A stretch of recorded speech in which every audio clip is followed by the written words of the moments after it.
Ils feront tout pour te faire parler. On parle en effet de vocabulaire, c'est une question cruciale. C'est la peur de prendre la parole en public. Changer vos prises de parole en événement. Ils te diront même que pour progresser, tu dois pratiquer. Mais ils ont tout faux.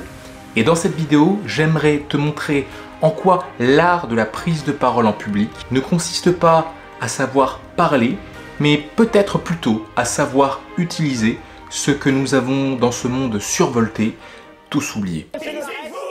Alors si tu es sur cette chaîne, tu es peut-être persuadé qu'aujourd'hui ton ennemi, c'est la prise de parole en public. Et donc, tu fais tout pour éviter de te retrouver dans ces situations où tu es amené, obligé de prendre la parole en public. Et donc j'imagine que si tu es là, c'est que tu as regardé des vidéos, lu des livres, essayé de trouver de quoi te nourrir pour dépasser cette peur ou mieux l'affronter. Et pourtant, malgré tout ça, ça ne marche pas. Ce que je te propose pour commencer, c'est de redéfinir ton ennemi. Ce n'est pas tant l'art de parler, mais c'est surtout celui de se taire. Ton ennemi, c'est le silence. Tu es prisonnier du silence, tu es réduit au silence qui te tient en otage. Oui, tu es l'otage du silence. Quelle politique là-dessus, c'est-à-dire? Et quand bien même tu as réussi à sortir de cette bulle du silence, eh bien tu as probablement un autre problème. Tu fais tout pour le fuir. Tu as réussi à lui échapper et donc lorsque tu t'exprimes, tu fais tout pour éviter qu'il n'arrive. Tout pour éviter de te retrouver bloqué à nouveau. Il s'agit bien de... Nous allons, comme le système actuel d'ailleurs, être un système qui permet une transition complète. Mais qu'est-ce qui... Et voilà ce que ça donne. Bref, tu as raté une occasion de te taire. Tu crains le silence car au fond, tu as peur qu'il se manifeste de nouveau. Tu as appris à dépasser ta timidité, ton anxiété, ton angoisse parfois, en fuyant le silence et donc en remplissant de mots l'espace. Le silence te rappelle ce douloureux souvenir.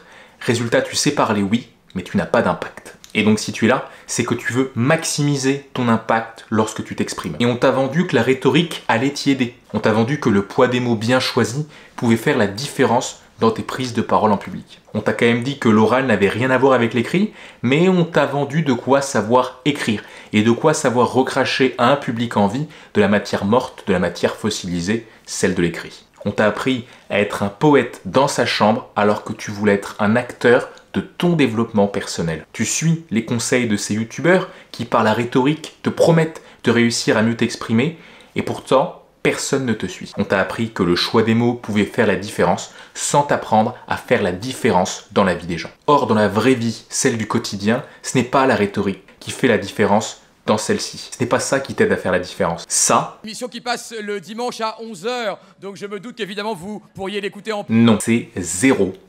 Lorsqu'on prend la parole, cette différence, les gens autour de toi qui le savent, la font grâce à leur présence, grâce à leur silence. Alors si pour le célèbre dramaturge Euripide, le silence est un aveu, pour le général de Gaulle, le silence c'est l'arme ultime du pouvoir. Et donc pour toi, si c'est un aveu, c'est que tu es prisonnier du silence. Tu cherches d'abord à t'apprécier, à te reconnaître toi, avant d'être reconnu par les autres. Tu dois sortir de ce silence qui te paralyse et qui t'enveloppe lorsque tu es au contact des autres. Comment?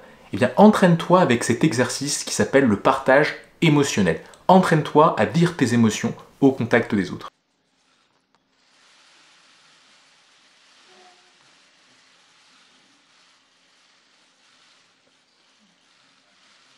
Every time I think about those kids, it gets me mad. Alors sans aller jusqu'à l'exemple de Barack Obama, tu peux tout à fait dire de manière verbale ce que tu ressens dans certaines situations.